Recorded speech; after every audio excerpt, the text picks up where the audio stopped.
ইটের দেয়ালের যান্ত্রিক শহরে যখন গ্রামীণ ঐতিহ্য প্রায় হারিয়ে যাওয়ার পথে, ঠিক তখনই অন্যরকম এক উৎসবে মেতে উঠল রাজধানীর সবুজবাগ থানার ভাগদিয়া।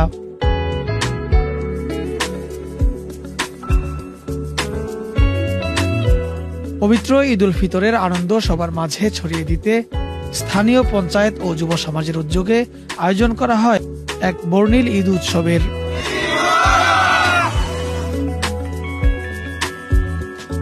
ঈদের দিন সকাল 10টা বাজতেই ভাগদিয়া মেতে ওঠে উৎসবের আমেজে। শুধু ছোটরা নয়, গ্রামীণ এই ঐতিহ্যবাহী খেলায় মেতে ওঠেন সব বয়সী মানুষ।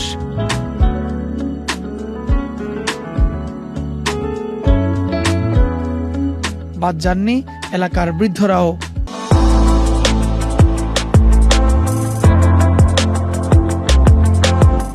আয়োজনের মূল আকর্ষণ ছিল হাড়ি ভাঙা, হাঁস ধরা, আটঘর, ঝুড়িতে বোতল রাখা আর পায়ে বেলুন ফোটানোর মতো মজার সব খেলা উপভোগ করেন শত শত নারী, পুরুষ ও শিশু।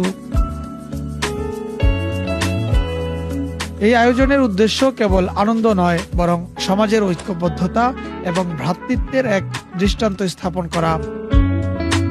কৃতজ্ঞতার প্রকাশ আমার মহান আল্লাহ তাআলার প্রতি, উনি আমাকে এই এত বড় একটা অনুষ্ঠান সফলতার সাথে সম্পন্ন করতে সুযোগ দিয়েছেন, আলহামদুলিল্লাহ।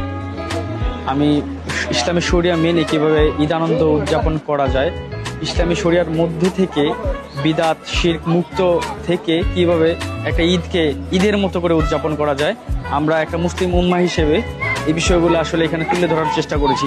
অনুষ্ঠানে বিনামূল্যে সবাইকে সেমাই, পায়েস ও মিষ্টান্ন দিয়ে আপ্যায়ন করা হয়। পুরস্কার হিসেবে বিজয়ীদের হাতে তুলে দেওয়া হয় চাল, ডাল, তেল, লুঙ্গি ও গামছার মতো নিত্য প্রয়োজনীয় সামগ্রী দিয়ে। অনুষ্ঠানে বিশেষ সম্মাননা জানানো হয় এলাকার প্রবাসীদের।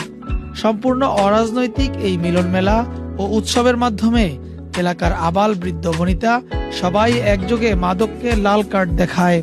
মাদক মুক্ত ভাগদিয়া গড়ার প্রত্যয় ব্যক্ত করেন সবাই।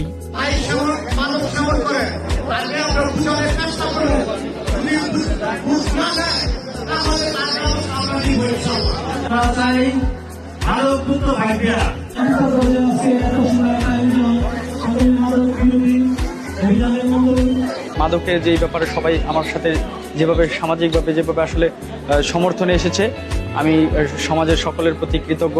ঢাকা দক্ষিণ সিটি কর্পোরেশনের ৭৩ নং ওয়ার্ডের ভাগদিয়াকে মাদক মুক্ত করার শপথ নিয়ে শেষ হয় বর্ণিল এই আয়োজন।